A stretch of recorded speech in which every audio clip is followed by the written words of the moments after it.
Roughing the passer, 15-yard penalty, automatic first down. Roughing the passer, 15-yard penalty, automatic first down. Okay, so this weekend, Jimbo Fisher versus Nick Saban.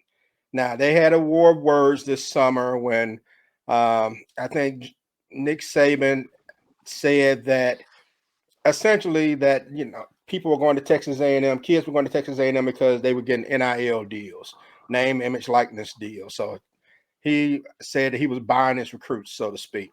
And then Jimbo Fisher fired back at Nick Saban in Alabama saying, well, I know the practices that go on there, so you can't, talk about anybody, blah, blah, blah.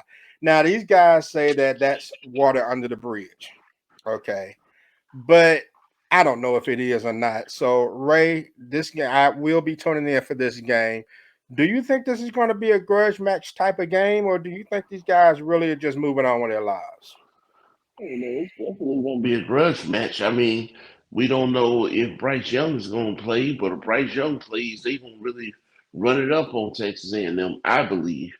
I mean, you a coach like Nick Saban, you always got to say that it's over, or you trying to take the high road, or you going to take this or that. And, which is really not going to be the case. Hell, Deion Sanders know. Why you think they talking about you playing Alabama? Oh, Nick Saban gonna flip the scoreboard over on him. He knows it. That's why he's saying, "Oh, I'm not ready. I'm not this and that." Yeah, Nick Saban say all the right things, but they had words. They didn't have to do commercials together. They probably wouldn't be speaking. So, same thing with Jimbo Fisher. He fired back and said what he said. But for Texas A&M to have the #1 recruiting class, they got to be doing something.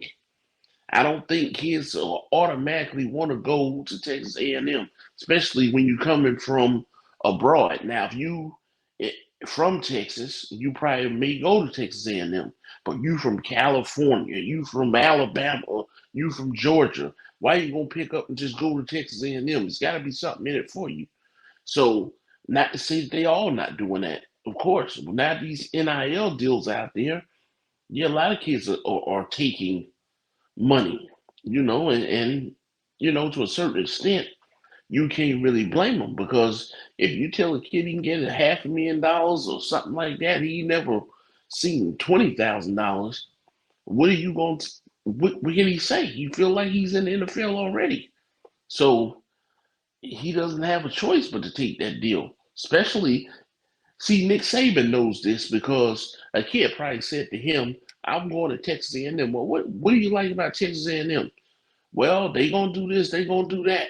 He already knows that. So they like, well, we can't guarantee you that kind of money, or that's not how we run our program, or whatever you want to say. Because, they turning away 4-star recruits. So Jimbo Fisher probably got mad because he put him on Front Street in front of everybody, which Nick Saban shouldn't have done. I mean, he did to Deion Sanders. He shouldn't have done it, really. So it's just a case of it's going to be Nick Saban that's going to punish him for talking back to him, especially a man that came off his staff and he partly getting rich as he did because of you. Yeah. That's true. And speaking of the commercials with Nick Saban and Deion Sanders, they do so much with green screens nowadays. I don't even think those guys are in the same room in that commercial. If you watch their eyes and where they look when they're talking to each other, I don't think they're in the same room. I think those are something done in two different places. They got edited because those AT&T commercials are like that with LeBron or whatever. But that's another story. But I didn't even know that. Yeah. But it's something that started during the pandemic, and they just kept it going, I guess. But do Nick Saban and Jimbo Fisher shake hands at the end of this game?